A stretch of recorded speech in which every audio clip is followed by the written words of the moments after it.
नमस्कार दोस्तों, स्वागत है आपका द फायर 24 न्यूज में। मैं हूं सचिन गंगराड़े। मध्य प्रदेश की दो हाई प्रोफाइल विधानसभा सीट के उपचुनाव हुए और उसका परिणाम आज यानी जारी हो चुका है। दो सीटें बुधनी एवं विजयपुर में, एक सीट कांग्रेस एवं एक सीट भारतीय जनता पार्टी के खाते में गई है। सबसे पहले हम बात करें बुधनी विधानसभा की, तो बुधनी विधानसभा शिवराज सिंह चौहान पूर्व मुख्यमंत्री, वर्तमान में केंद्रीय मंत्री की गढ़ वाली सीट मानी जाती है। शिवराज सिंह चौहान जब 2023 में यहां से लड़े थे तो वो लगभग 1 लाख से अधिक वोटों से जीते थे। रमाकांत भार्गव की जीत लगभग 13,000 वोटों से हुई है। कहीं न कहीं यह बीजेपी के लिए, विशेषकर शिवराज सिंह चौहान के लिए भी झटका माना जा सकता है।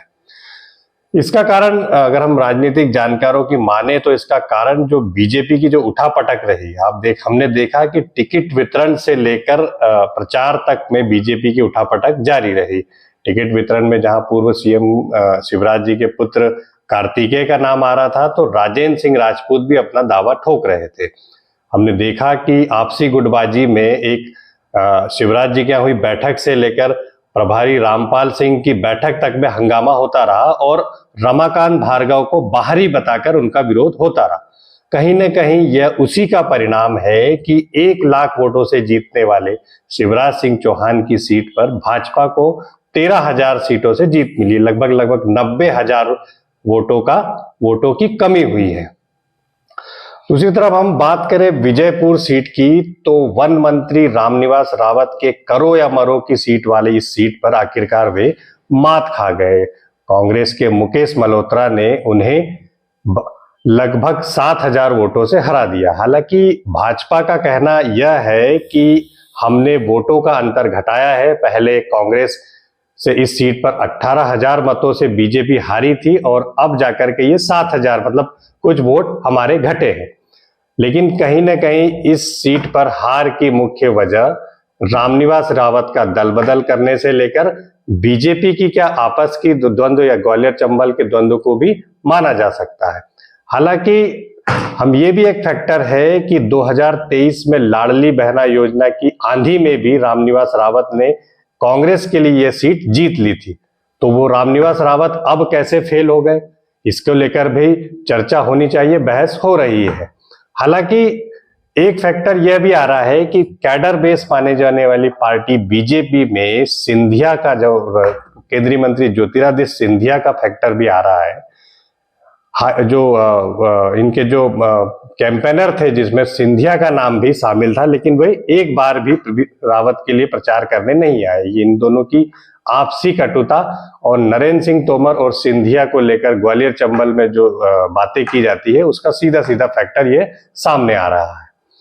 आपको बता दें कि रामनिवास रावत को लेकर के यह भी है फैक्टर आ रहा है कि आदिवासी सीट होने के नाते ज्यादा से ज्यादा वोट मुकेश मल्होत्रा, जो आदिवासी बेल्ट से आते हैं, उनको ज्यादा सहानुभूति सीटों से मिल चुकी है। वहीं कहीं न कहीं हालांकि दलित वोट जो वहां पर है उसके लिए लाल सिंह आर्य जैसे नेता भी लगे हुए थे, लेकिन वो कोई कमाल नहीं कर सके।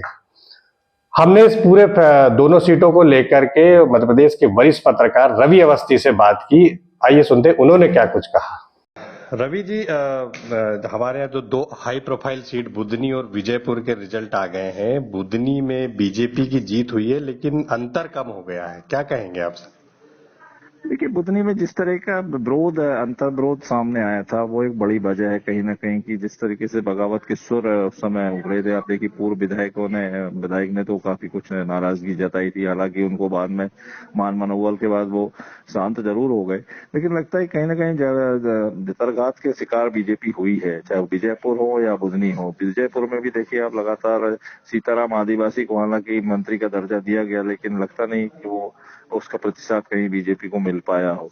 उसकी वजह से भी कई ऐसे बड़े फैक्टर रहे मतलब मुझे लगता है कि ज्यादा नुकसान खास करके बुधनी, जहां पर बड़ी लीड के साथ शिवराज सिंह चौहान हमेशा जीतते रहे, लेकिन इतने कम मतों के अंतर से जीत होना एक दिखाता है कि कहीं ना कहीं कांग्रेस उसमें मतदाताओं वहां सेंध लगाने में ज्यादा सफल रही है। रामनिवास रावत लाडली बहना की आंधी में भी जब कांग्रेस के लिए सीट निकाल चुके थे, लेकिन इस बार वे मात खा गए।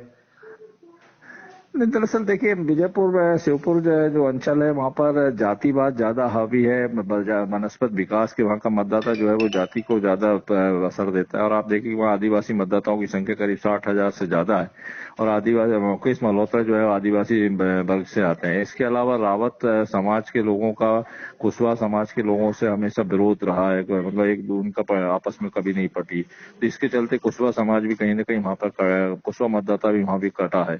तो ये तमाम ऐसे फैक्टर रहे। इसके अलावा चूंकि जो अनुसूचित जाति के जो मतदाता है उनका भी बंटवारा हो गया, हालांकि भाजपा की तरफ से लाल सिंह आर्य लगातार मोर्चा संभाले थे, लेकिन बावजूद इसके कहीं ना कहीं जो अनुसूचित जनजाति के मतदाता का भी देखा जाए तो विभाजन हुआ है। तो इसमें फिर एक बड़ा फैक्टर ये रहा है कि रामनिवास रावत अभी पिछले साल ही चुनाव जीते थे और इतने जल्दी फिर दूसरी बार चुनाव का मौका आया, तो कहीं ना कहीं कांग्रेस ये बताने में साबित रही कि देखिए एक चुनाव फिर उनके ऊपर थोपा जा रहा है, और इसकी बड़ी वजह रामनिवास रावत है। तो मुझे सिंधिया लगता है कि वो सिंधिया फैक्टर भी। सिंधिया फैक्टर को भी माना जा रहा है। सिंधिया प्रचार करने नहीं आए, ज्योतिरादित्य सिंधिया। हाँ बिल्कुल, देखिए ज्योतिरादित्य सिंधिया की एक बड़ी वजह ये रही कि कहीं ना कहीं जो रामनिवास रावत है वो नरेंद्र सिंह तोमर के खाते से बीजेपी में आए थे और उन्होंने ही उनको मंत्री बनवाया। चूंकि उसका बड़ी वजह ये रही कि उस समय चूंकि मैं सिंधिया समर्थक मंत्रियों का जो दबदबा मंत्रिमंडल में बढ़ा है, तो नरेंद्र तोमर चाहते थे कि ये क्षेत्रीय संतुलन कायम रहे, क्योंकि उनका प्रभाव कहीं ना कहीं प्रभावित हो रहा था। तो उसके चलते रामनिवास रावत को उन्होंने बीजेपी में एंट्री कराई, और एंट्री कराने के बाद मंत्री भी, कैबिनेट मंत्री भी बनवाया, और चुनाव जिताने की जिम्मेदारी भी उन्होंने ले रखी थी। लेकिन निश्चित तौर पर इसका कहीं एक बड़ा फर्क है रामनिवास